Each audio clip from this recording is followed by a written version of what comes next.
So these are the woods that the neighbors claim to last have seen Suzanne Simpson. Now, he thinks that he heard them here. If this is your case, what's the first place that you're going to look, or first thing that you're going to do when you get to this part? I mean, obviously you're going to be looking for evidence, possibly where she may have been. If you're looking for any kind of foul play, you're going to be looking for evidence of a crime. That can be in the way of, just articles of clothing left behind, maybe a telephone, a cell phone. There's just movement or just the tracks. So as an investigator, you're going to be in there, you're going to look around, you're going to gather information also from neighbors to see what they saw. You're going to talk to the neighbors, conduct what we call a neighborhood, canvass the neighbors. Again, check for any kind of video in the way of ring cameras or other types of surveillance out there. But being in here, this is a large area. I'm sure detectives and police just did an exhaustive search in here. But again, you're going to be looking for disturbance in the way of tracks or just maybe twigs that have been broken or even articles of clothing.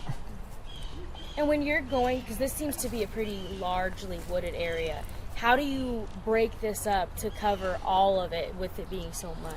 Right. Well, there's search teams that are very good at doing that. I'm not a search team expert, but I've seen them do it where they just kind of grid it out and they just conduct the search. So it's a meticulous effort on the part of the search teams out there. They do a great job. Texar, I believe, was out here. I don't know what other groups were out here, but they've done a pretty good search. I have no doubt that this area here, that I guess was the initial search site, was conducted, and that they did probably a fairly decent job in the way they handled it. So we know the first 48 hours is typically crucial in any case that you're investigating. Why is that? Well, it's crucial because the hope is that they find her, they find Ms. Simpson, really, or any victim, that they find her alive. And there's that 48 hours. That is crucial. But then after that, after the first 48, then investigators will continue to talk to neighbors, conduct interviews, speak to other witnesses that might be out there. Again, then expand their search efforts through the interviews that they conducted, talk to possible witnesses, look at businesses for their video to see if there's evidence of either she was taken somewhere else, if there's a vehicle that was involved. And so they're going to expand their search efforts, which it looks like they did, and just, again, continue to talk to more and more people, witnesses that are out there. The big thing is going to be the digital evidence. They're going to look through her laptop, if she had a laptop, because that can yield just an enormous amount of evidence. They'll look through her cell phone, see if there's any cell phone activity. And most importantly, I think her social media activity, to look at the victim, to see what he or she was involved in prior to their disappearance. That's really most important. A big part of solving crimes is noticing patterns, and we heard from Chief Villegas that in this case it's unusual that a woman with a pattern would disappear and change her routine. Is that something you can agree with? That would be very unusual. I mean, when you study the victim and their habits and their behaviors, and all of a sudden she does something out of the ordinary, like not contact her loved ones or not be around, or just disappear altogether, then there's reason to suspect that there's a little more than her just walking away or disappearing. And so I do know detectives with Almost and the other agencies are conducting an exhaustive search and an exhaustive investigation to try to find out what happened to her. And how crucial does time get the further away we get from the missing date? So at this point, it's day 8 that she's been missing. Right. Well, it doesn't become crucial, but it becomes to the point where there's the leads.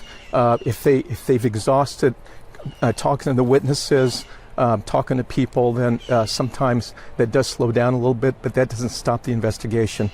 Law enforcement will continue to pursue every lead. And again, that's where the public comes in to, if they've seen anything, the public can do their part to contact the police and share anything that they may have seen or heard in this area or anywhere else for that matter, and just to make sure that police is aware of what happened. And wrapping up here, police have expanded the search. They're now looking in places like landfills.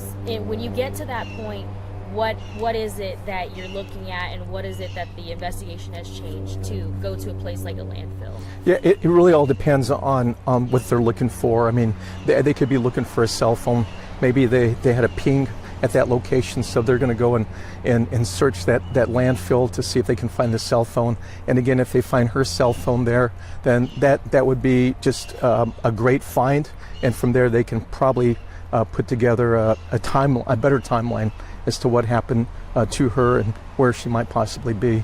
And how are those decisions made as to where we start searching, how we go from here to a landfill to wherever they may go? Yeah, it's just part of the investigation, the process by them going out and talking to people, having witnesses brought in, just talking to as many people, looking at some of the forensic evidence, looking at the digital evidence, just, everything's just coupled together to kind of ascertain, where perhaps they're going to be searching again. And if it takes them to a landfill, it may be that they're looking for a piece of evidence, and from there they'll be able to get a forensic team to look for things such as DNA, hair fiber, those types of things.